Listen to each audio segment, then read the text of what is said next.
9.1 में question number 7 कर रहे हैं। क्वेश्चन नंबर 7 हमें क्या कह रहा है वो हम देखते हैं। एक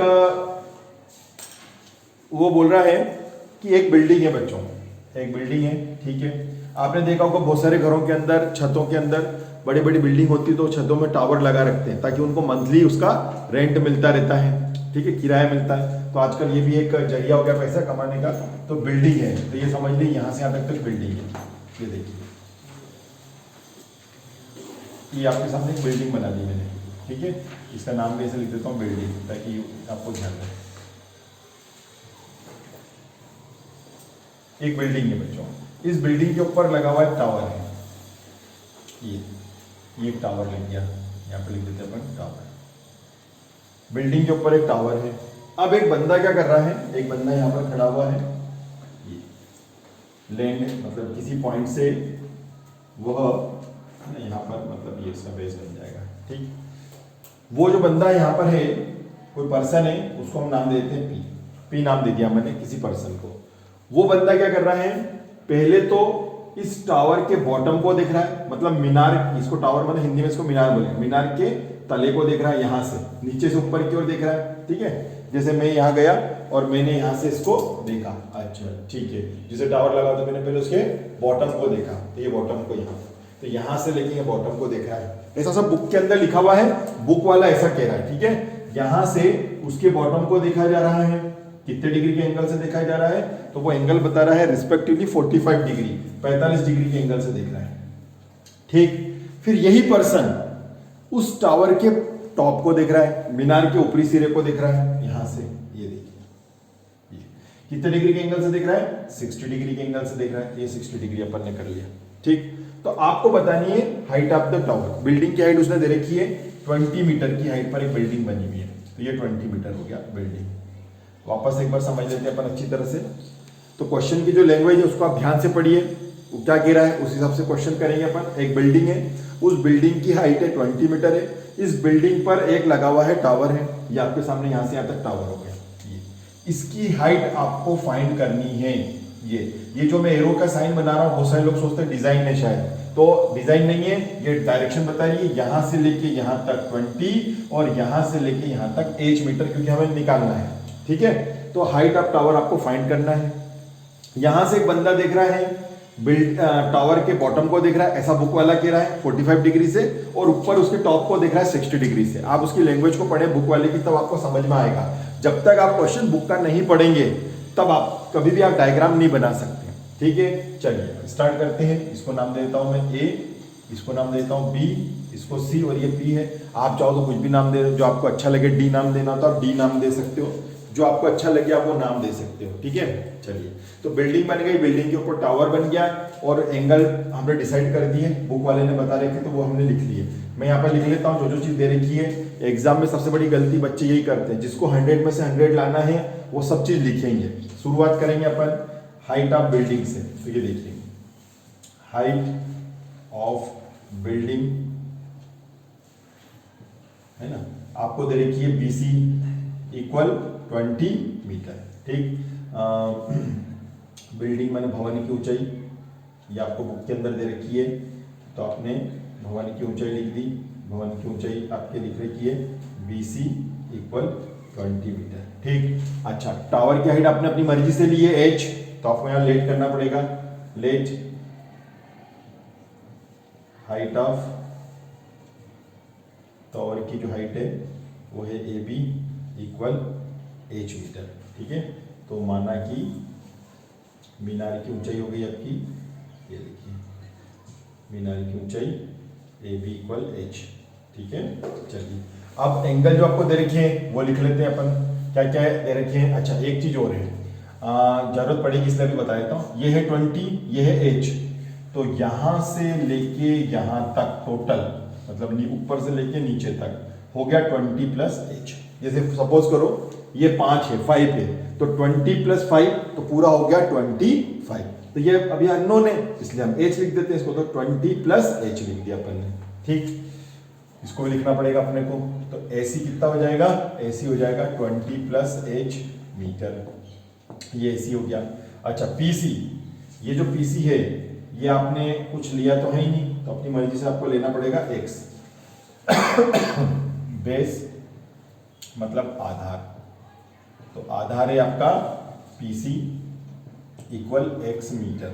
ठीक, चलिए एंगल के बारे में जानकारी लिख लेते हैं। एंगल कौन कौन से हैं? APC बड़ा वाला APC, तो APC इक्वल 60 डिग्री। रीजन है angle of elevation, angle of elevation हो गया। ठीक है, दूसरा एंगल है BPC, तो यहाँ पर अपन लिख लेते हैं ये BPC कितना हो गया साहब? 45 डिग्री। इसका रीजन भी यही है, एंगल ऑफ एलिवेशन मतलब उन्नयन कोण, हिंदी में इसको बोलेंगे उन्नयन कोण। ठीक है, यहाँ पे लिख देता हूँ मैं, दोनों के बीच में एक साथ लिख देता हूँ, तो उन्नयन कोण हो गया, एंगल ऑफ एलिवेशन उन्नयन कोण। ठीक है, चलिए बस ये अपन ने झांकी जमानी पड़ती है क्वेश्चन के अंदर, झांकी जम गई है। अब स्टार्ट करेंगे क्वेश्चन करना। अब आपके पास में अगर आप डायग्राम को ध्यान से देखें तो आपके पास में 3 डायग्राम आपको दिख रहे हैं, 3 ट्राइंगल नजर आ रहे हैं, 3 त्रिभुज नजर आ रहे हैं। पहला ट्राइंगल आपको दिख रहा है APB, APB एक ट्राइंगल तो ये दिख रहा है। दूसरा ट्राइंगल दिख रहा है BPC, ये दूसरा ट्राइंगल दिख रहा है। तीसरा भी आपको दिख रहा है, अगर आप मन की आंखों से देखो तो ऐसा दिखेगा नहीं, पर ध्यान से देखोगे तो आपको दिख रहा है AP और C, बड़ा वाला ट्राइंगल APC। इनमें से इन तीनों में से सिर्फ 2 ओरिजिनल है, एक डुप्लीकेट है, क्योंकि आपको मालूम है ट्रिग्नोमेट्री के जो फंक्शन होते हैं वो राइट ट्राइंगल में लगते हैं, समकोण त्रिभुज में लगते हैं। तो राइट ट्राइंगल कौन कौन से हैं? APC एक तो बड़ा वाला, BPC ये दूसरा वाला, तीसरा जो है ये APB ये राइट एंगल नहीं है, मतलब राइट ट्राइंगल नहीं है, समकोण त्रिभुज नहीं है, इसलिए इस पे नहीं लगेगा। अब आपको क्यों नहीं है? ये भी तो लाइन सीधी जा रही है। अरे लाइन सीधी जा रही है तो नीचे तो टेढ़ी होगी ना, ये थोड़ी हो गया 90 डिग्री का एंगल, 90 डिग्री का तो ऐसा होगा ना ये। और ये कौन कौन है? ये सिर्फ आपके पास में है एक तो ACP और एक ही आपके पास में BCP, बस 2 ही है ऐसे। ठीक है, तो चलो शुरुआत करते हैं। जितनी बार भी एंगल देंगे बच्चों तो उतने ट्रायंगल आपको बनाने रहेंगे। तो अभी 2 एंगल है तो 2 ट्रायंगल बनाने पड़ेंगे। तो 2 ट्रायंगल, अब आपकी इच्छा कोई सा भी ले सकते हो, आपकी इच्छा हो तो बड़ा ले लो, आपकी इच्छा हो तो छोटा ट्रायंगल, कैसे भी आंसर आ जाता है। ठीक है, तो मैं छोटा वाला ट्रायंगल पहले ले लेता हूं। देखिए इन राइट ट्रायंगल BCP है ना, ये BCP लिख दिया अपन ने, इन राइट ट्रायंगल BCP समकोण त्रिभुज BCP में। तो चलो क्या हो रहा है देखते जाते हैं। हाँ भैया, खेल किस किस का है? बोले यार हमें तो ये हाइट मालूम है और बेस, हाइपोटेनस से हमें कोई मतलब नहीं है। बोले ठीक है चलिए, तो ये है परपेंडिकुलर और भाई साहब ये है बेस। ठीक है, हिंदी में बोलते हैं इसको लंब बटे आधार। ये देखिए परपेंडिकुलर अपॉन बेस। अच्छा, परपेंडिकुलर बेस मैंने आपको बता दिया था ट्रिग्नोमेट्री के अंदर, पाकिस्तान भूखा प्यासा, हिंदुस्तान हरा भरा, इसके अंदर परपेंडिकुलर अपॉन बेस कहाँ आ रहा है? तो परपेंडिकुलर अपॉन बेस यहाँ आ रहा है, बेस यहाँ आ रहा है। और परपेंडिकुलर बेस जब भी आता है पहला होता है साइन, दूसरा होता है कॉस और तीसरा होता है टेन। तो किसका फॉर्मूला लग जाएगा? टेन थीटा का। तो यहाँ पे मैं लिख दूंगा tan theta, perpendicular upon base. ऐसे ही हिंदी में भी अपन देखेंगे, तो मैंने आपको टेक्निक बताई थी लाल बटे कक्का। तो लाल बटे कक्का के अंदर लंब बटा आधार, लंब बटा आधार कहां पर है? तो लंब बटा आधार यहाँ पर है। लंब बटा आधार यहाँ मतलब कौन है? टेन आएगा। पहला साइन है, दूसरा कॉस है, तीसरा टेन होता है, तो टेन आ जाएगा। ठीक है, चलिए आगे बढ़ जाते हैं। यहाँ टेन थीटा हो गया। परपेंडिकुलर है आपका 20 और बेस है आपका x और थीटा की वैल्यू आपके यहाँ में है 45 डिग्री। तो ये 45 डिग्री अपन यहाँ पे लिख दिया। आगे बढ़ जाते हैं। 20 अपॉन में x, tan 45 की वैल्यू आपको ट्रिग्नोमेट्री की टेबल बनाना मैंने सिखा दी है, उसके अंदर वैल्यू देख लीजिए 1 आएगी। क्रॉस इनटू करेंगे, x बन जाए x 20 मीटर। ये भाई साहब x की वैल्यू आ चुकी है। ये हमारा छोटा ट्रायंगल कंप्लीट हुआ। अब बड़े की बारी है, उसका नाम है ACP। यहाँ पे लिख लेते हैं अपन, इन राइट ट्रायंगल ACP। एक बार चेक कर लेता हूँ कोने तक दिख रहा है कि नहीं दिख रहा है। ठीक है, थोड़ा सा और यूं ले लेते हैं। ठीक, तो ACP भैया, तो ACP में आप देखते हैं परपेंडिकुलर अपॉन बेस, लंब बटे आधार, क्योंकि हाइपोटेनस दे ही रखा है, फॉर्मूला वही होगा टेन थीटा। परपेंडिकुलर, अब इस बार आप परपेंडिकुलर आपसे पूछा जाए तो बहुत सारे लोग क्या बोलते हैं H है। अरे ACP की बात चल रही है ना। जब बड़े लोगों की बात चलेगी तो तुम छोटी छोटी बातें करोगे। अरे ACP, ठीक है। तो ACP कौन है? ACP ये है 20 + H, ठीक है। हम रसोई की बात कर रहे हैं, तुम पानी बताशे बनाओगे कि नहीं बनाओगे बातें कर रहे हो। यहाँ पर देखिए तो परपेंडिकुलर कौन है, तो परपेंडिकुलर पूरा है यहाँ से यहाँ तक, ये है 20 प्लस एच, ठीक है। और बेस आपके सामने है एक्स, तो ये एक्स, ठीक है। और थीटा तो बड़ा वाला है 60 डिग्री, ये 60 डिग्री, ठीक है। 20 प्लस एच, tan 60 की वैल्यू टेबल में देखेंगे तो √3 आएगी, अपॉन में 1 अपनी मर्जी से आप लगा सकते हो, √3/1 क्रॉस मल्टीप्लीकेशन होगा, ठीक है। तो √3 का x में होगा √3x, ये काम करते पहले 20 प्लस एच का कर लेते हैं, कैलकुलेशन में हमें आसानी रहेगी। 20 प्लस एच ये लिख लिया अपन ने, और x का √3 में करेंगे तो कितना हो जाएगा x √3।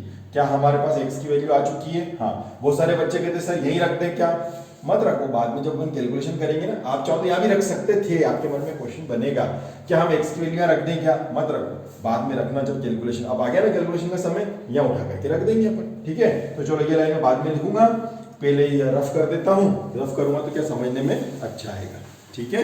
चलिए यहाँ पे दिख नहीं रहा, थोड़ा सा यूँ कर देता हूँ, यहाँ पर थोड़ा सा हिस्सा मैं पहले रफ कर देता हूँ तो आपको दिक्कत नहीं आएगी समझने में। x की वैल्यू हमारे पास में 20 आई है, और अब हम क्रॉस इनटू कर लेते हैं। ये देखिए, तो मैंने सबसे पहले 20 प्लस एच का 1 में किया तो ये हो गया सर 20 प्लस एच, और मैंने √3 का x में किया तो ये √3x हो गया, ठीक है। 20 पे ऐसा का ऐसा, प्लस एच ऐसा का ऐसा, √3 भी ऐसा का ऐसा। ये जो x की वैल्यू आई है, ये x की वैल्यू गरम हमारे पास में भी 20 आई है, फटाक से रख दो, तो x की वैल्यू हमने रख दिया 20। यहाँ पर रीजन लिख दो, आपने x की वैल्यू 20 लिखी है, ये 20 मीटर आपने x की जगह रख दिया, ठीक। आगे बढ़ रहे हैं, 20 प्लस एच, 20 का √3 में इंटू तो होगा ही नहीं, तो ऐसे ही रहने दो, इस h को यहीं पे रखो, 20 √3, चल भाग इधर, ये 20 भाग के इधर आ गया, ठीक है।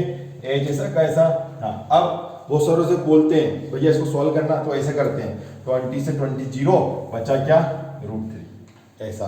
कुछ लोग ऐसे कैंसिल कर देते हैं, ये 20 से 20 कैंसिल हो गया, √3, बस ये आंसर आ गया। तो ये सब मिस्टेक्स कॉपी चेक करते समय हमको मालूम पड़ती है, हम आपको पहले से ही बता रहे हैं क्या क्या मिस्टेक होती है। तो क्या मिस्टेक हुई, 20 √3 ऐसा का ऐसा, प्लस का 20 इधर आया, तो ये। अब आपको क्या लग रहा है कि 20 से 20 चला गया, ये 20 थोड़ी है हकीकत में, ये 20 है, ये 20 है, लेकिन ये 20 नहीं है बच्चों, क्योंकि 20 के साथ में √3, तो बोले ये क्या है, ये हुए लगभग आपका 20, मतलब 20-25 के बीच की कोई वैल्यू होगी, मतलब ये वैल्यू 20 नहीं है, तो फिर आप इसको 20 से कैसे माइनस कर सकते हो? नहीं कर सकते ना अपन, पहले इसको अपने को कॉमन लेना पड़ेगा, तो 20 अपन कॉमन लेंगे। जो गलती होती है मेन मैंने आपको बता दी है, 20 आप कॉमन ले लीजिए, यहां से बचेगा √3, पूरा का माइनस ऐसा कैसा, 20 पूरा का पूरा कॉमन चला गया, तो क्या बचेगा 1 बचेगा, ये 20 पूरा का पूरा कॉमन चला गया, तो यहां से बचेगा 1, ठीक है। एक्चुअली √3 की वैल्यू हम जानते हैं 1.732 होता है, और 1 ऐसा का ऐसा है, ठीक है। अब मैं इसको रफ कर देता हूँ, हमारा आंसर आपके सामने आ जाएगा कंप्लीट, ठीक है। अब देखिए h = 20, हाँ 1.73 में से 1 चला गया बच्चों, कैसे, ये 1.732 है, इसमें से 1 चला गया, आगे 0 लगा सकते हो अपनी मर्जी से, ठीक है। 237.0, क्या बचेगा, ये डायरेक्ट करना सीखो, 1 में से 1 गया तो कितना बचेगा, 0 बचेगा, ठीक है। तो 1 में से 1 गया तो 0, और 0.732 तो एज इट इज चलता रहेगा। h इक्वल, अब देखो कैसे इंटू करते हैं, सबसे पहले तो ये 0 को हटा दो। अच्छा एक चीज में आपको, तो कुछ लोगों को अभी भी कंफ्यूजन है 10th में आने के पहले, 10th में आने के बाद, कि सर ये डेसिमल 0 का क्या मीनिंग, अरे ये तो जैसे किसी के आगे लगाते हैं ना नीरज, तो अपन उसको ऐसे नीरज नहीं बोलते, अपन बोलते श्री, तो ये श्री उसका सम्मान है, ठीक है। तो और पॉइंट अगर पीछे लगता है, जैसे 7.20 लग गया, तो ये 0 जी लगा हुआ, नीरज जी, ये जी पॉइंट के बाद 0 लगाना मैंने जी लगाना, ठीक है। तो इनका कोई इंपॉर्टेंस नहीं है, पॉइंट के पहले 0 लगाओ, पॉइंट के बाद 0 लगाओ, इनका कोई इंपॉर्टेंस नहीं, नी भी लगाओगे तो चल जाएगा, ये समझ लो डिजाइन के लिए लगा रखा है। सिंपल इनटू कैसे करोगे, ये है 20 और ये है 732, डेसिमल को थोड़ी देर के लिए भूल जाओ, सिंपल सा इनटू कर लो। 0 भी आपको दिक्कत दे रहा है ना, इस 0 को भी हटा, 7 की घटा कर दो, भगा दो, सिंपल इनटू करो, 2 2 जा 4, 3 2 जा 6, 7 2 जा 14, ये हो गया साहब, ठीक है। हाँ अब आपने जो था, ये क्या था 20 था, हाँ साहब 20 था, तो एक 0 लगा दिया। अब देखो कितने डिजिट है, 1 2 3, तो आप भी 1 2 3 क्या लगा दो, डेसिमल लगा दो। तो ये हो गया आपका 14.64। जीरो लिखने की जरूरत नहीं है, ये आपका मीटर आ गया। लेकिन आंसर इसे छोड़ करके नहीं आना एग्जाम में, ठीक है, बहुत बुरा लगता है, पूरा आंसर लिखना है अपने को। क्या पूछा था उसने? हाइट ऑफ टावर पूछा था, तो अपन यहाँ पे लिखेंगे हाइट ऑफ टावर है आपका 14.64 मीटर। अब यहाँ लिखेंगे अतः मीनार की ऊंचाई, तो मीनार की जो ऊंचाई आ गई वो आ गई है 14.64 मीटर। यहाँ पे लिखेंगे अपन हैंस, यहाँ पर हैंस लिख के, hence height of tower, tower की जो हाइट आ गई वो आपके सामने, ठीक है।